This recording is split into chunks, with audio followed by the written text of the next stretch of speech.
are the two teams that'll square off across the street in the second game of our doubleheader on ESPN. Yes, ma'am. The Lakers and the Nuggets, they have two of the best playmakers in the game. They lean heavily on them when they're on the floor. Since Doncic debuted for the Lakers on February 10th, they're the only two players to average 25, 8 rebounds, 8 assists. The game is key when it comes to playoff positioning as tiebreakers. They're going to play a role down the stretch here. Remember, with a win, Denver would seal the head-to-head tiebreaker over LA, winning 3 of 4 meetings, including a hard-fought battle on Friday, despite the Lakers missing Luka and LeBron. But when healthy, both of these teams are title contenders. They're both at plus 1,500 to win the championship at ESPN Sportsbook.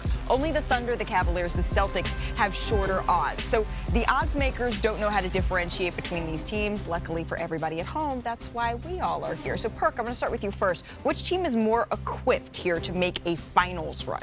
The Lakers. And we need to stop putting the Denver Nuggets in the conversation of being legit title contenders. It's two sides of the court. We always lean towards the offensive side of things, but defensively, they trash. Defensively, they're trash. They're 19th in the league overall, 25th in the league at rim protection. Who had the number 1 defense since, January when they was healthy? The Los Angeles Lakers. And then you put in the fact that now they have a big 3. What kind of game plan, if you don't have the personnel, can you actually put together to stop a Luka Doncic and a LeBron James? Huh? If you're a coach, what kind of game? It's not one. It's not one. You just have to have the better overall team. And so when I look at the Denver Nuggets, I look at when they made their championship run and go on to win the title, the guys that were sliding up. Yeah, but they were middle of the pack when they were doing that too. You need a little bit of a cool booty, Perk. Wait, no. It is hot. I hear you, Perk. I'm with you. I'm aligned. This is what I will say. The reason why this is important to me when I look at this game, when you think about playing at Denver, this could be a potential 4-5 matchup. So who has home court advantage? Denver at home in the postseason historically is a very good team. So they're going to want to make sure that they get this done when you start talking about. I don't think they're not contenders. I don't think that, we're talking about teams that can finish because the opportunity right now is to finish second, right? Because everyone's trying to chase the Oklahoma City Thunder. They still have Nikola Jokic. You saw what Aaron Gordon just did. He dropped 38, his Nuggets high. Jamal Murray, coming along. Look, I understand defense is a question for them, right? But we know who. No. But my thing is, at this point, who do you trust? Teams with experience, right? That's what's knocking other teams like maybe the Houston Rockets down. So you're talking about a team with experience. Are we including experience of having a guy that's played in 11 NBA Finals, another guy that's been in 2 conference finals and an NBA Finals in Luka? They do have experience on this Laker team, maybe not from a cohesive standpoint. I think trust. It comes down to trust. Individuals versus a team, right? And the Denver Nuggets, I'm looking at Nikola Jokic and his supporting cast, and maybe you don't have too many question marks there. The Lakers started off this season with question marks, but getting Luka Doncic, having Austin Reeves play this way, and then hopefully having LeBron James, they turn that question mark into an exclamation point. I think my only point of view on this with the Lakers is, if healthy, and this is a big if, right? But hopefully it trends that way. They are the last team I'd want to see, because you have 2 of the biggest guys, Luka and LeBron, that can control the game. We know who the Nuggets are. The Lakers are still. Janae, you don't let him make an argument. We don't know who the Nuggets are. And listen, I know how y'all have y'all conversations, because I hear my wife when they talk when y'all on the phone with your sister. Baby, now on the phone? Baby, honey. Hey, listen, let me tell you something.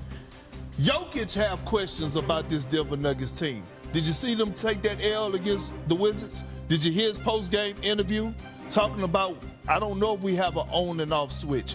We're a month away from the postseason. And then what did they do? But that was just one of them ones. You think? But also, we had questions about the Lakers when they were losing 4 in a row, without LeBron James, and then they get 2 games. Janae, they were missing 6 of their 8 rotation players when they went through that slump. I'm talking about fully loaded. I trust the Lakers more than I trust the Nuggets. Hear me out. Everyone, calm down. It's bad when I'm the adult in the room. Well, that we can all agree on. I said everyone chill out. I would trust a team that had a 16, 15 ranked defense, believing that they can up their defense. When the Denver Nuggets defense is in the middle 20s, that's a big issue. That's not an if, that's not a this, that is a big issue. And we're not talking about missing a player that's going to contribute to it. The Lakers have had the #1 defense for a long time. Give me a 13 offense and a top 5 defense than vice versa. We're saying the same things, just in different ways. My point is the Denver Nuggets, they still have Jokic. They still have guys that have gone the distance in some regards, right? But the Los Angeles Lakers, while they have question marks because you're awaiting LeBron James, they still have 2 of the best in the game when it matters most. So are you going to trust those 2 best players, or are you going to trust the team? We asking you. Personally, I trust the players, but this is a team sport, and right now the Nuggets have Jokic and Murray playing. When you're looking at most career points per game in playoff history, Luka Doncic is 2nd all-time. LeBron James is 6th all-time. But Richard, you know this. Down the stretch, they still haven't. We don't know when Rui Hachimura is coming back.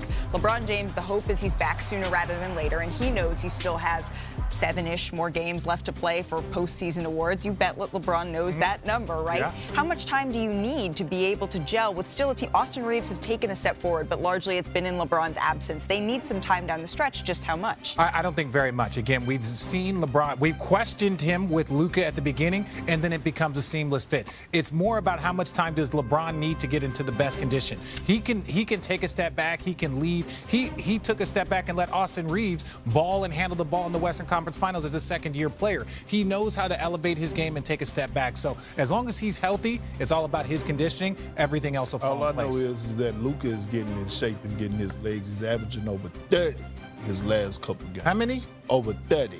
Well, it's the Lakers in a very tightly contested race for the 2nd seed out west. ESPN Analytics currently favors Denver to get the 2nd seed, while LA has the 3rd hardest remaining schedule. For much more, let's get it to my girl Malika Andrews in the NBA Countdown crew. Hey, girl. Hey, Elle, thank you very much. You wouldn't know that Richard Jefferson walked in about a second ago. 5 seconds ago. You can't start the concert without Sinatra, so I'm here right on time. We are all rolling on Richard's standard time today. Hey, is that red light on? Paradise. He may not come when you want him, but he's always on time. The boys are back together. This is giving me a big game feel. Always there when you call. No. Oh, gosh, I'm going to have to take my earpiece out. Should we talk some basketball, or should we keep singing? There's a big game across the street today, Gumake. We have the Nuggets and the Lakers going down tonight. This is a big game, a tiebreaker here for the Denver Nuggets. Every team in the Western Conference, aside from the Thunder, are jostling for seeding here. What's it going to come down to tonight? Well, we've got some major stars, and I'm really excited to see what Luka Doncic can do, because if you think about Nikola Jokic, he can play inside out. It's so much harder to play outside in. Luka has to bring the ball up. He has to continue to shoot the ball well. He got, I wouldn't say lucky, he got fortunate that Austin Reeves went off, right, when he was shooting poorly. But the fact that you know that you have Nikola Jokic, who a lot of people think is the MVP in some ways outside of Shai Gilgeous-Alexander, you want to keep making these statements and say, I'm back. So he's got his legs, he's got the supporting cast. Yes, they're a little undermanned, but still, Luka can put on a show.